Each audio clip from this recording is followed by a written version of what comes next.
D-149일 수능을 불과 5개월 앞둔 시점에서 교육 현장이 공황 상태에 빠졌다고 해도 과언이 아닙니다. 대통령과 정부 여당의 수능 관련 발언이 잇따르면서 한국교육과정평가원장까지 자리에서 물러났습니다. 담당 국장도 경질되고 교육과정평가원은 감사받고 교육부는 감찰을 받는다고 하죠. 이 상황 어떻게 봐야 하고 어떻게 수습해야 할까? 특히 고3 수험생들과 학부모들 어떻게 해야 되는 건지 참 답답한 마음인데요. 2017년부터 제10대 교육과정평가원장을 지낸 성기선 가톨릭대 교수 스튜디오로 모셨습니다. 어서 오세요. 네, 안녕하세요. 반갑습니다. 네, 반갑습니다. 자, 한국교육과정평가원 여기가 이제 뭐 하는 데입니까, 먼저? 네, 이 국무총리실 산하고요. 우리나라의 교육과정, 네. 교육과정을 개발하고 네. 또 교과서를 검증하고 수능을 출제하고 네. 그러니까 시험 출제를 한 12종류를 해요. 그러니까 초등 임용, 중등 임용, 교사 임용하는 시험과 네네. 검정고시, 네. 그다음에 국가 수준 성취도 평가, 네. 국제 수준 성취도 평가, 그다음에 6월 모의 수능, 9월 모의 수능, 본 수능 예. 그런 시험들을 관장하는 게 굉장히 중요한 역할을 하고 있는 기관입니다. 말 그대로 교육 과정을 평가하는 국책 연구기관. 교육과정 개발과 또 교육평가 전담. 개발과 평가 네. 전담. 예, 예. 언제 만들어진 거죠? 그게 이제 90년 말에 98년도에 네. 한국교육개발원에서 분사해서 됐기 때문에 지금 한 25년 정도 됐습니다. 말하자면 교육 과정 개발과 평가의 전문성, 독립성을 그렇습니다. 갖춰야 된다. 예. 라는 문제의식에서 네네네. 시작된 거죠. 자, 근데 이제 교육과정평가원장 이런 많은 일을 하고 있는데 우리는 대체로 수능 네. 출제하는 데고 또 수능 출제에서 오답 내지는 뭐 문항과 관련된 문제가 생기면 원장님이 책임지고 물러나는 자리 뭐 대략 국민들은 듬성듬성 그렇게 알고 있습니다. 그렇습니다. 네. 그만큼 네. 중요한 업무이기 때문에 여러 가지 네. 일들 중에서 수능 관리에 네. 가장 관심이 있고요. 아마 우리나라 대통령 선거 다음으로 전 국민의 관심을 받는 어떤 그렇죠. 이벤트라 그럴까요? 예. 그게 수능이라고 저는 봅니다. 그래서 그만큼 엄격하게 관리해 왔습니다. 네. 자, 그런데 일명 킬러 문항이 교육계를 뒤흔들고 있습니다. 킬러 문항 출제 안 한다라고 당정협의회에서 어제 정부 여당은 결정을 했는데 대통령이 킬러 문항을 두고 수십만 명의 학생들을 대상으로 한 부적절하고 불공정한 행태이자 약자인 우리 아이들을 가지고 장난치는 것이다. 그리고 여기에서 교육 당국과 사교육기관 간의 이권 카르텔이 이런 킬러 문항을 매개로 해서 이권 카르텔이 형성돼 있다라는 인식을 보여주셨어요. 네. 이 판단, 이 발언에 대해서 어떻게 들으셨습니까? 저는 뭐 전혀 동의할 수가 없는 그런 문제의식입니다.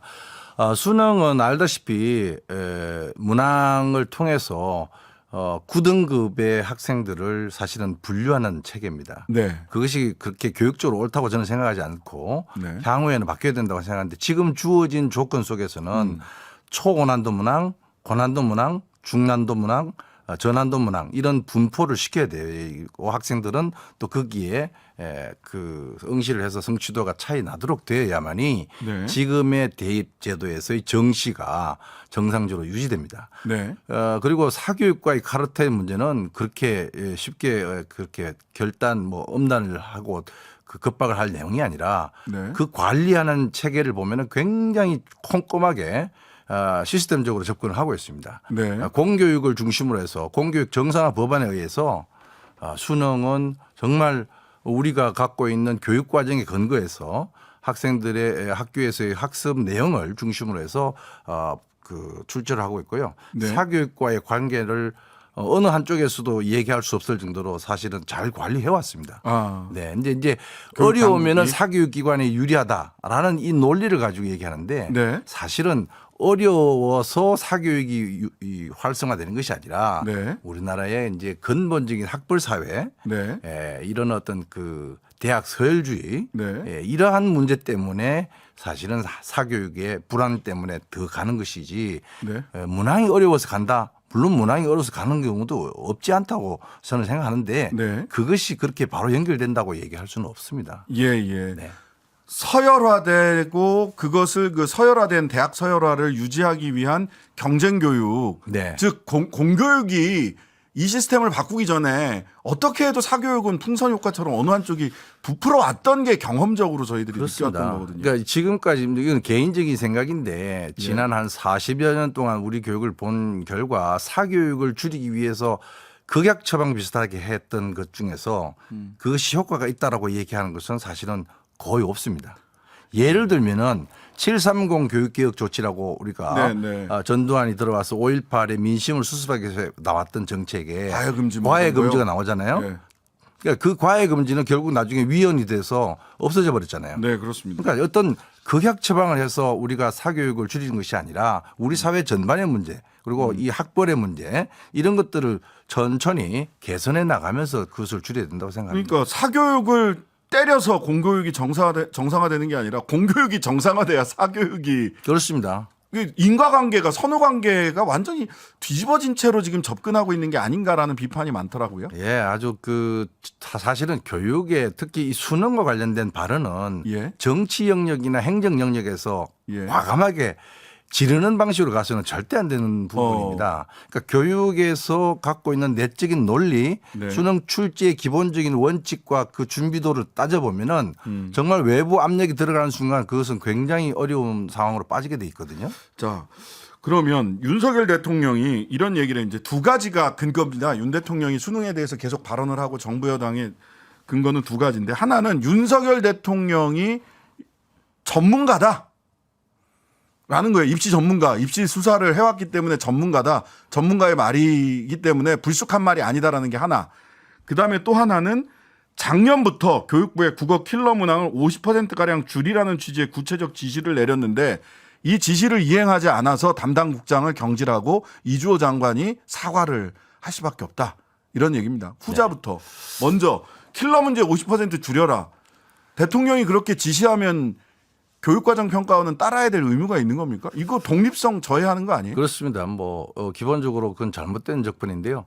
제가 이제 2017년도부터 포항 지진 날 때부터 수능을 4번을 관장을 했는데요. 네네. 그러니까 저도 이제 그런 문제의식을 여전히 갖고 있습니다. 그래서 초고난도 문항, 우리가 네. 이제 킬러 문항이라고 그러는데 그건 별로 교육적으로 바람직하지 않아서 예. 초고난도 문항으로 쓰자 그랬는데 네. 초고난도 문항을 줄여 나가자 해서 그때 수학이 이제 초고난도 문항이 한 3문항 정도 접했는데 하나를 줄이면서 네. 고난도 문항을 좀 늘렸어요. 숫자를 늘리는. 예, 그렇게 예. 해보니까 괜찮다. 예. 해서 이제 그렇게 이제 유지되고 있는데 그 초고난도 문항을 다 빼버리면은 네. 고난도 문항, 그 다음 단계에 있는 고난도 문항이 늘어나게 돼 있습니다. 숫자가 늘겠죠. 예, 그러면은 초고난도 문항을 줄이고 중고난도를 하면은 중상위권 또는 중위권 학생들은 훨씬 더 어려워지고. 수학을 어렵게 생각해요. 네. 그러면 또 사교육이 더 증가할 수밖에 없습니다. 네네. 그리고 두 번째 문제는 소위 말해서 최상위권의 대학들은 변별할 수가 없어요. 예. 그럼 그러니까 다른 또 1등급이 4%잖아요. 예. 이 4%가 만약에 8% 10%가 돼버리면은 예. 소위 말해서 등급 점프가 일어나서 1등급이 있다가 한 문제 틀리면 3등급 돼버려요. 네네. 그러니까 실수에 의해서 자기 점수가 낮아지면은 그에 대한 불안감이 훨씬 커져요. 네. 그리고 또 하나 더 말씀드리고 싶은 건 지난 3월 28일 날 네. 지금 사임한 이규민 전 원장이 네. 대개 이제 수능 기본 계획을 3월 말에 발표를 해요. 네. 그때 발표한 내용을 보면은 네. 초고난도 문항을 내지 않겠다. 네. 라고 선언을 하고 있어요. 예, 그런 얘기를 그러면 하셨어요. 지금 6월 모의 수능에서 어떤 문항이 초고난도 문항인지를 지금 아무도 얘기를 하지 않고 있고요. 네. 채점 결과도 6월 28일. 28일 날 발표하기 때문에 그 결과에 대해서 알고 있지도 않은 상태에서 대통령이 직접 풀어보셨나? 그건 잘 모르겠습니다만은 그것은 좀 너무 성급하게 예. 그러니까 출제한 그 기관에서 초고난도 문항을 안 낸다고 했어요. 왜냐? 네. 알다시피 코로나로 인해서 학생들의 학력이 여러 가지 준비도가 떨어지니까 네. 그런 부분을 감안해서 좀 난도를 좀 쉽게 하겠다. 사실은 원래 6월 모의 수능은요. 그 해에 고3의 학생들의 성적이나 학력 수준을 체크해 보기 위해서 네. 난도를 조금 올립니다. 아. 그리고 이제 9월 모의 수능 가서는 조금 쉽게 해요. 네네. 그리고 본수능 가면은 정말 6월 모의 수능과 9월 모의 수능의 그 난도를 고려해서 그 중간치쯤을 나가게 돼 있거든요. 그렇게 해서 난이도를 조절해 왔던 그게 하나의 그 전문적인 어떤 방법이었는데 그조차를 지금 못 쓰게 만들어 버리니까 제가 그렇게 얘기한 것처럼 원래 수능은 굉장히 위험하다라고 저는 생각했던 거죠. 예. 어떤 측면에서 지금 가장 위험하다고 보시는 거예요? 그러니까 지금 얘기한 것처럼 통계를 잡을 수 있는 것은 작년에 고3 학생들의 성적을 갖고 있어요. 네. 그러면 올해 6월 모의 수능을 쳤을 때 고3 학생들의 성적이 작년 대비 어떻겠냐, 문항별로 반응은 어떠냐, 네. 이 굉장히 촘촘한 데이터를 가지고 네. 등급이 어떻게 분포되는지 확인하고 네. 이러한 문항들을 9월 모의 수능에 다시 한번 조정해서 해봐요. 예. 그러니까 요 아주 미세한 조정 작업이 돼야만이 본 수능에서 그럼 출제 원칙이 나오는 거예요. 말하자면 어떤 전문가도 데이터를 이길 수는 없거든요. 그럼요. 예. 30만 40만 데이터를 가지고 분석하고 이 40년 30년 동안 그걸 해왔는데 예. 그게 전문성 아닙니까? 예. 그 부분을 어떻게 입시 전문가라고 하는 사람이라고 한다면은 그 내용과 그 출제 디테일을 알 수가 없는데 대통령께서 어떻게 하셨는지 저는 그게 궁금해요. 그건 이제 뭐 수사를 많이 했던 그거죠. 다른 이상으로 해석할 수는 없습니다. 예. 데이터 앞에 겸손한 게 전문가입니다. 데이터 없이 척 보면 압니다. 그런 건 전문가가 아니라 도사라고 보통 부르죠. 예. 그렇습니다. 자, 그런데 이주호 부총리 겸 교육부 장관은 킬러 문항 없어도 고도화된 이 출제 능력, 그 다음에 진정성을 가지면 변별력 확보가 가능한 문제 낼 수 있다 이렇게 얘기를 했어요. 저는 뭐 그 말 듣고 아니 교육부 장관도 사실은 그 경제학 전공자라서 교육의 디테일을 모르는데 네. 더욱더 더 화나는 것은 뒷부분에 진정성을 가진다. 예, 아니 예. 그럼 지금까지는 건성건성을 했다고 생각하는지 모르겠는데요. 전임 평가원장님 어떻게 보세요? 건성건성하셨습니까? 그렇지 않습니다. 정말 그 한 번 이렇게 출제위원들을 모시는 네. 것도 굉장히 어려울 뿐만 아니라 그 안에서도 정말 엄격하게 진행했기 때문에 네.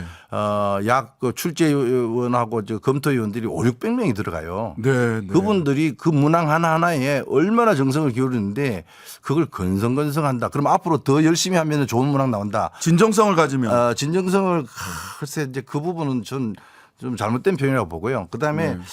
이 초고난도 문항을 빼는 대신 변별력을 확보할 수 있다. 뭐 표현에 공정한 변별력 공정 수능 그게 공정한 말이 안 되는 변별력. 거죠. 그러니까 변별을 하려 그러면 방법은 있을 수 있죠. 아까 제가 얘기한 것처럼 초고난도 어려운 문항을 문제. 내려서 예. 중난도 고난도 문항을 확 늘리는 거예요. 예. 그러면 중위권에 있는 학생들은 정말 쩔쩔매게 돼 있어요. 네. 그게 이제 소위 말해서 불수능은 초고난도 문항 한두 개 때문에 그런 게 아니라 네, 네. 전반적으로 어려울 때 이제 느끼는 체감 그 난이도는 네, 네. 훨씬 더 강하게 느끼겠죠. 그렇게 되면 또 다른 불만이 일어날 뿐만 아니라 네. 그렇게 결론이 져서 나중에 채점 결과 나왔을 때 네. 훨씬 더 큰 어려움을 우리한테 줄 겁니다. 이 수능 왜 치내야 되느냐. 하나 틀리면은 표준 점수 뚝 떨어지고. 그렇죠. 이렇게 되면 공부 열심히 하나 안 하나 똑같은데 예. 이걸 우리한테 왜 이런 그 시련을 줄 것입니까? 라고 항의하기 시작하면 그 감당할 수가 없어요. 지난 주말부터 학원가에서는요 보니까 윤석열 대통령의 발언 이후 수능 출제 예상 어떻게 준비해야 되나 이 설명회가요 폭발 중입니다. 지금 딱 말씀하신 대로 설명의 내용을 저도 이렇게 들어가서 보니까 고난도 문제 중난도 고난도 초고난도 말고 요거 문제 중심으로 나올 거다. 그리고 저는 나오는데. 이제 또 하나 좀 대변을 예, 하고 예. 싶은 게 이 소위 말해서 킬러 문항 초고난도 문항이라는 게 예. 교과서 바깥에 교과 과정 바깥에서 나왔고 그게 사교육을 그 먹여 살린다 이렇게 얘기하잖아요. 예, 그렇게 얘기합니다. 자, 여러분들이 우리 국민들이 잘 모르는 게 하나 있습니다. 네. 수능에 그 EBS 연계를 하라. 네네. 이게 2021학년도까지 이 연계율 70%였어요. 예, 예. 이 연계율이 뭐냐면은 수능 EBS 수능 교재가 있습니다. 네. 거기에 나오는 지문, 네. 표, 데이터 이런 것을 직접 연계하는 방법. 그 예. 지문을 그대로 써요. 그대로 쓰는 거. 근데 이제 지금은 어떤 상태냐면은 간접 연계로 50%까지 이제 그 반영을 해요. 예. 그러면은 지금 어떤 분들은 아니 이렇게 어려운 문제를 어디 바깥에서 공부도 안 하는 걸 냈다고 그러는데 사실은 그 어려운 문항들 초고난도 문항은 거의 대부분이 네. EBS 교재에 있는 지문을 간접 활용해서 연계. 간접 연계하고 데이터도 끌고 오고 해서 예. 새로운 문항을 조직하는 겁니다. 근데- 그러면 학생들은 그걸 인지를 하고 들어와요. 예. 일반인들은 EBS 교재를 못 보니까 이 고등학생들이 왜 이런 국어 시간에 왜 이렇게 경제학이나 과학에 대한 얘기를 해야 되느냐 하는데 네. 국어에서 글을 읽고 비문학의 지문을 읽고 네. 그 능력을 체크하는 거잖아요. 네. 그러면 당연히 그렇게 써야 되죠. 예. 그러니까 그 부분을 지금 비판하면은 EBS 연계 정책을 그러면 없애든가. 그걸 이제 이해하지 못하고 비판을 하시는 맞습니다. 것 같아요. 몇몇 그러니까 교수님들이 야, 이 문제를 어떻게 풀어? 어제 오늘 보니까 언론에서도 이 문제를 몇 분 몇 초 안에 풀라고 이게 말이 됩니까? 킬러 문제가 문제예요. 뭐 이런 식의 그런 언론 접근은 보도가 나와요. 굉장히 오도하는 거예요. 오도하는 제가 거니까. 2018년도에 불수능이라고 얘기할 때 예. 국어 31번 문항 그 첫 문항에 대한 그 어마어마한 문항이 나왔어요. 예. 그때 사회적으로 굉장히 그 이슈가 됐는데 예. 그 지문을 학생들은 읽지도 않습니다. 아. EBS 교재에 노출된 문항을 지문을 그대로 들고 갔기 때문에 문제 보자마자 밑에 그 지문 읽지 않고 문제부터 풀기 시작하거든요. 근데 내용은 이미 일반인들은- 알고 있으니까. 일반인도 그거 다 읽다 보면 시간이 모자라니까 이렇게 어렵다고 얘기하는데 그런 차이가 있는 거죠. 자, 문제는 수능이 D-149일 5달도 남지 않은 점인데 소위 대통령이 콕 집어 얘기한 비문학 관련돼서 출제위원들이 출제하러 이거 들어가겠습니까? 어떻게 찾죠? 글쎄요. 그러니까 저희들은 이제 그 출제위원들 풀을 가지고 네. 육모와 구모를 해보고 그 해에 가장 사실은 그 역량이 뛰어난 분들을 모셔서 네. 출제위원장을 모시고 검토위원장도 모시고 그 영역별 출제위원들을 다 이렇게 예, 섭외를 예, 하거든요. 굉장히 그 과정도 어렵습니다. 그것도 네. 보안 상태로 유지해야 네, 되고요. 네. 절대 노출돼서는 안 되고. 그러면서 그 해에 가장 베스트의 그 출제위원들 모시는 게 전략이고 예. 그게 핵심인데 예. 원래 이런 상황에서 만약에 출제 잘못 들어갔다가 뭐 문항 어렵게 냈다고 하면은 출제위원장 뭐 압수수색 들어가고 이러면 안 되지 않습니까? 그런 분위기로 가서는 저는 안 된다고 봅니다. 자, 이제 시간이 한 30초 정도 남았는데요. 이 파장 어떻게 수습하는 게 최선일까요?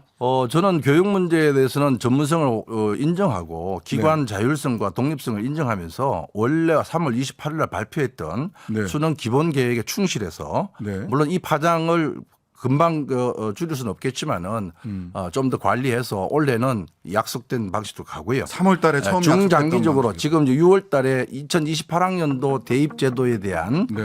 교육부 초안이 나온다는데 그럴 때 이런 고민들을 같이 해야 된다. 네. 그게 학교 교육 정상화와 교육 정상화의 중요한 어떤 그 첫걸음이라고 본다면은 알겠습니다. 올해 안에 이걸 성취하려고 해서는 안 된다는 거죠. 올해 안에 성취하려고 하지 말고 3월 달에 첫 계획대로 가야 수험생들의 혼란을 그나마 줄일 수 있다. 그렇습니다. 네. 한국교육과정평가원 원장을 지낸 성기선 가톨릭대 교수였습니다. 감사합니다. 네, 고맙습니다. 하루 종일 기다려지는 진짜 시사. 평일 저녁 6시 5분 신장식의 뉴스 하이킥.